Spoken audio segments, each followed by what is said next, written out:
I need to ask, has anyone here ever been in love with a wall? I'm not being poetic. I mean a literal human wall. A handsome 6'2" wall that could build you a bookshelf from scratch and make the best damn coffee you've ever had.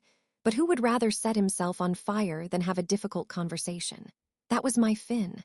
For 3 years, that was my life. Loving a beautiful, sturdy, and utterly silent wall. Don't get me wrong, the good times were great. We had the same stupid sense of humor. We loved the same old movies. And the physical chemistry was, well, it was the glue that held us together, especially when everything else fell apart. He had this way of looking at me across a crowded room that made me feel like I was the only person there. He'd remember tiny, insignificant things I'd told him months ago, like my favorite brand of tea or the name of my childhood pet, and it would make me think, see, he does listen. He's in there somewhere. But that was the trick, wasn't it? Those small gestures were just enough to keep me hoping, to keep me chipping away at the silence. But the silence, God, the silence. It wasn't a peaceful, comfortable silence. It was an active, suffocating presence. It was a weapon. It was an absence so loud it would suck all the air out of a room. Anytime a real issue came up, anything more complicated than what to have for dinner, the wall would go up. I'd come to him, my heart in my throat, trying to talk about our future, about maybe moving to a bigger place, about whether he was truly happy. I'd rehearse the conversation in my head, making sure my tone was gentle, non-accusatory. I'd lay it all out carefully, and he would just stare. His face would go blank, this shutter would come down over his eyes, and he'd give me a one-word answer. Later. Tired. Okay. Then he'd get up and go work on his laptop, leaving me sitting on the couch feeling like the world's biggest idiot, my carefully constructed sentences hanging in the air like dust motes. The message was clear. Your feelings are an inconvenience. It was worse when I needed support. I remember I had this horrible week at my job. My boss had publicly humiliated me in a meeting, and I came home just wanting to collapse into his arms and vent. I started telling him about it, my voice shaking, tears welling up in my eyes. He just stood there, patting my shoulder awkwardly, like I was a distressed dog he'd found on the street. It was a mechanical gesture, devoid of any real comfort. After I finished, after I poured out all this pain and shame, he looked at me with that empty, helpless expression and said the 5 words that I came to hate more than anything on this planet. I don't know what to say. It made me feel insane. Truly. You start to question your own reality. Am I asking for too much? Is wanting your partner to engage with you, to fight with you, to do anything other than just disappear emotionally, a sign that I'm the crazy one? I would beg him, I would cry. I would even yell, hoping the noise would somehow breach the fortress. I'd say things like, Finn, just say something. Say you hate me, say I'm wrong, just say something. But it never worked. It was like throwing pebbles at a castle. He would just stand there and take it, his jaw tight, his silence a punishment, a judgment that I was being hysterical and he was the calm, rational one. He never understood that his silence was the most aggressive act of all. It was a deliberate withdrawal of love, of connection. It left me completely, utterly alone, even when he was sitting right next to me. And after 3 years of that loneliness, I was starting to break. I was desperate. I just needed to make a crack in the wall to get some kind of reaction, any reaction. I had no idea that when I finally did, the whole thing would come crashing down on top of me. Finn's escape, his real passion, was writing. He was an amateur novelist, and that wasn't just a hobby for him. It was his entire secret world. He poured every spare ounce of himself into the novel he'd been working on for 3 years. It was a sprawling, ambitious fantasy story, the kind of thing he loved to read. That manuscript was the most vulnerable part of him, the one place where the wall came down, and he let his real thoughts and feelings pour out onto the page. He rarely let me read it, saying it wasn't ready, but I knew it was more than that. The book was his heart, and he guarded it fiercely. There was a reason it was so important to him, and it was tangled up in the one thing he refused to talk about. His father. His dad had been a painter. Or, more accurately, his dad had been a man who talked about being a painter. He had a dusty studio filled with unfinished canvases and spent his life complaining about an art world that was too commercial to recognize his genius. He was a cautionary tale, a ghost that haunted Finn's every creative impulse. The deepest fear Finn had, the one he never said aloud but I could feel radiating off him, was that he would end up just like his dad, a man full of grand dreams and a portfolio of failures. His novel wasn't just a story, it was his proof that he could be different, that he could finish what he started. A couple of months ago, he'd finally done it. He'd polished his manuscript and sent it off to his dream publisher, a small but prestigious press known for launching new talent. The waiting was agony for him. He checked his email 100 times a day, his mood swinging wildly with every notification. I tried to be supportive, but it was hard to support a man who wouldn't let you in. My reassurances just bounced off his silent anxiety. Then came the final week. We'd had another one of our stupid, pointless fights over something trivial. I think it was about plans for the upcoming weekend. I wanted to go out with friends. He wanted to stay in. Instead of a 5-minute conversation, it turned into 3 days of him treating me like a piece of furniture. The air in our apartment was thick and cold. I was walking on eggshells, my stomach in knots, my resentment building with every passing hour. On the 3rd day of this silent treatment, I saw the email. I just caught a glimpse of the publisher's name on his phone screen before he quickly locked it. He didn't say a word, but his face, it crumpled, just for a second. Then the walls slammed back into place, higher and thicker than ever before. He had gotten the rejection. He didn't tell me, of course. He just retreated even further into his silence, a black hole of misery in the middle of our living room. He was at his lowest, most vulnerable point, and I was at my breaking point. The two were about to collide.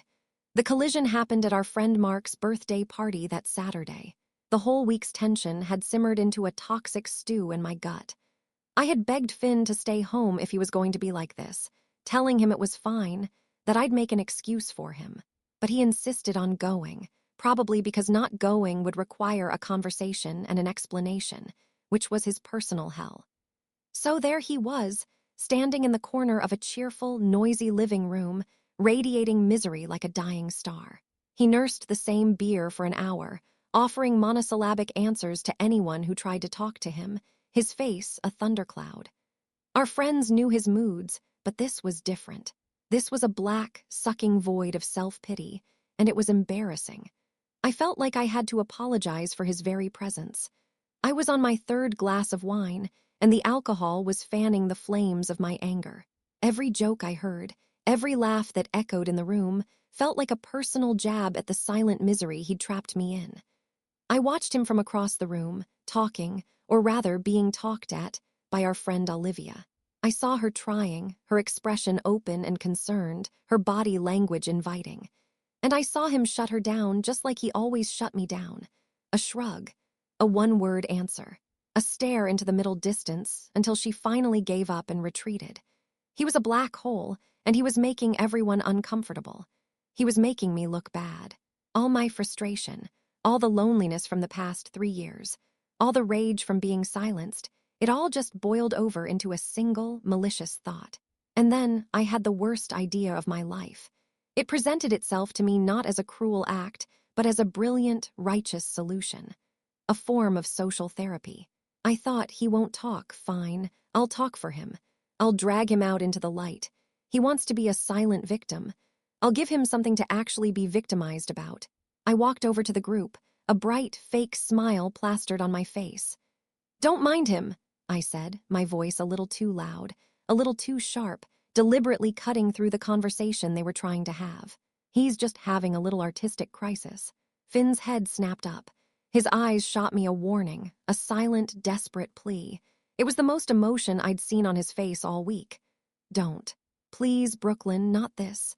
I savored that flicker of panic in his eyes. It was a reaction.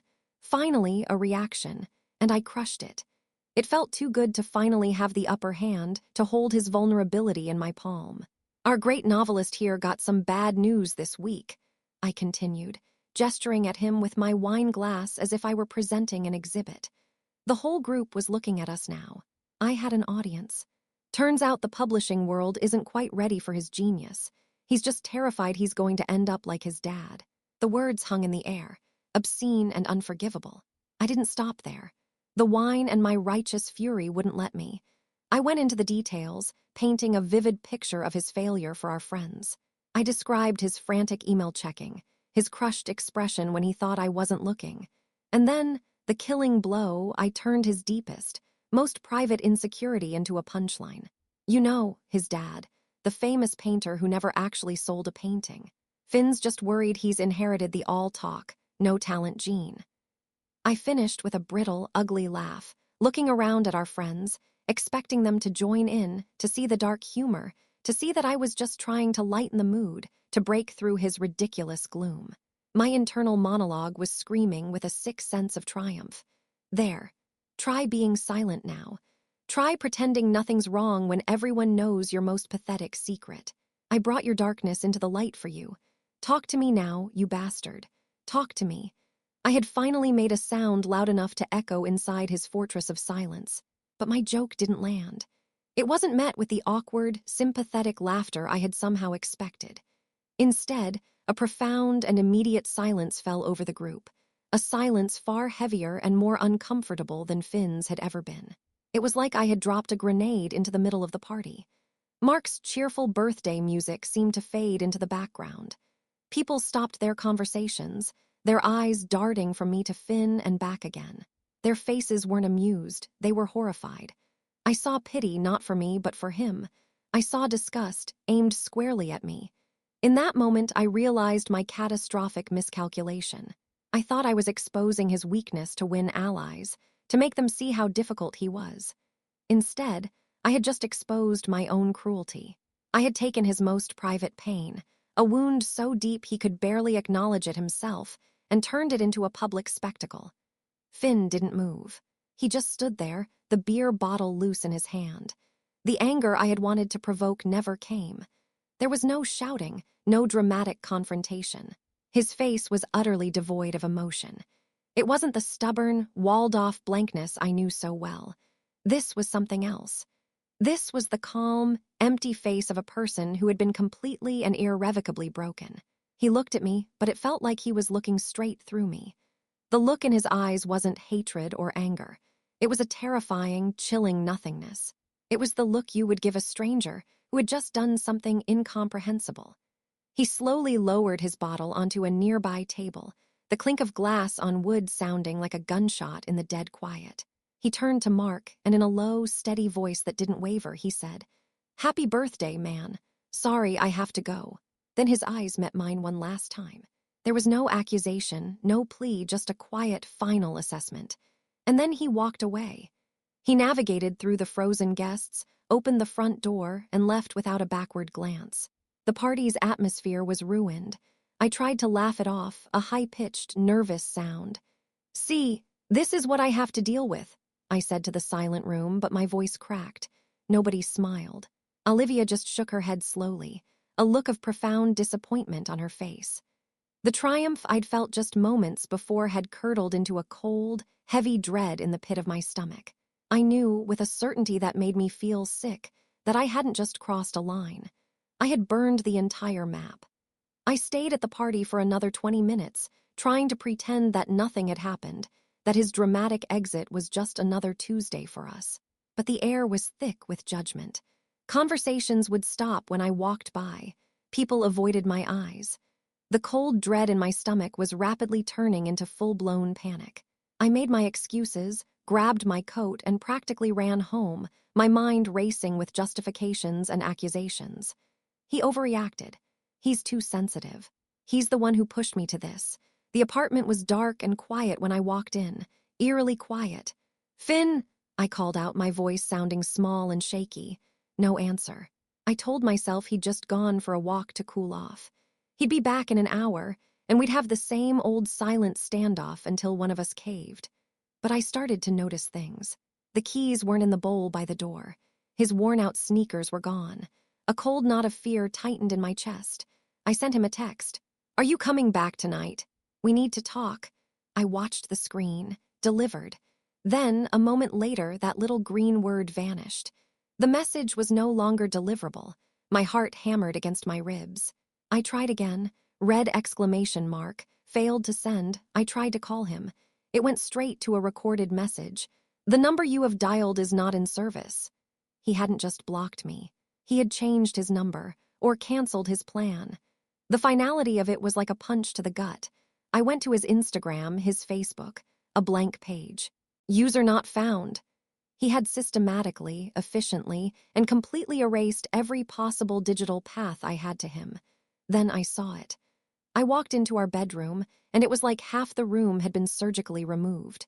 His side of the closet was empty, just a few wire hangers left behind. His laptop was gone from the desk, along with the chaotic pile of notebooks and pens that always surrounded it. The framed photo of us from our first vacation was lying face down on his bedside table. He had taken his clothes, his work, and his most important memories. He had packed up the essential pieces of his life in the time it took me to have one last, awkward drink, and he had vanished. He had used his silence, his greatest weapon, one last time. It wasn't a punishment anymore. It was a verdict. In the days that followed, my anger curdled into a desperate, clawing panic. The silence in the apartment was no longer his weapon. It was my prison. Every creak of the floorboards, every hum of the refrigerator, echoed the space he had left behind. I couldn't stand it. I had to make someone understand that I wasn't the monster. I was the victim who had finally snapped. I started calling our friends, expecting a chorus of sympathy. What I got was a wall of polite, awkward distance. I called Mark first to apologize for ruining his party. "Hey, it's all good," he said, but his voice was strained. "Listen, I gotta run, but hope you're doing okay." He hung up before I could even launch into my side of the story. I tried Olivia next, thinking she, of all people, would get it. I poured it all out to her on the phone.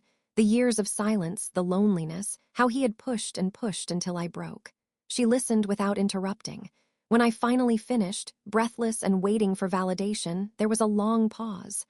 "I hear you, Brooklyn," she said, her voice tired. "I do." We all knew he was quiet. We all saw how he could shut down. A wave of relief washed over me. "Exactly, so you get it. But that's the thing," she continued softly, and the relief vanished. "We all knew Finn doesn't talk. That's just him. What you did, that was something else. That was cruel. You took the one thing that was his, the one thing he was terrified of, and you used it to humiliate him in front of everyone. That's not fighting back, Brooklyn. That's just mean." Her words hit me harder than Finn's silence ever had. She wasn't taking his side. She was just stating a fact I had been desperately trying to avoid. I had wanted to be seen as the justified party, the one who was pushed too far. But in their eyes, the narrative was simple. He was a quiet guy with a vulnerability, and I had exploited it in the most public and brutal way possible. I hadn't won a single ally. I had just made myself the villain in everyone's story. The final shred of my self-delusion tore away last night. I was talking to Olivia again, this time over text.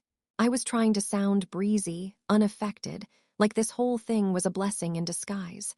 I typed out the biggest lie I've ever told. "Honestly, I don't even miss him anymore. I feel free. On to the next, right?" I added a cheerful little emoji, a final, pathetic flourish of denial. I stared at the message, hoping that if I wrote it, maybe I could make it true. I hit send. Then I closed the chat window and did what I've been doing every night for the past 2 weeks. I opened a folder on my laptop's desktop. It's labeled Work Invoices, but there's only one file inside. It's a file I copied from his old external hard drive months ago when I was looking for a shared document. I'd told myself at the time it was just curiosity. Now I knew it was something uglier. The file is named Chapter 1 Draft 4 DocX. The screen's white light illuminated my face in the dark apartment. My cheeks were already wet with tears I hadn't even realized I was crying. I scrolled through the words, his words, reading them for the 100th time. It's the opening to his novel. It's full of hope and a little bit of awkward, brilliant magic. It's the voice he could never use with me, the part of him that was vibrant and alive, the part I was so desperate to hear, the part I had murdered in front of all our friends just to win an argument. I read the sentences over and over, the final, bitter irony crashing down on me. I had spent 3 years begging him to speak, and now, his silent words on a screen were the only thing I had left of him.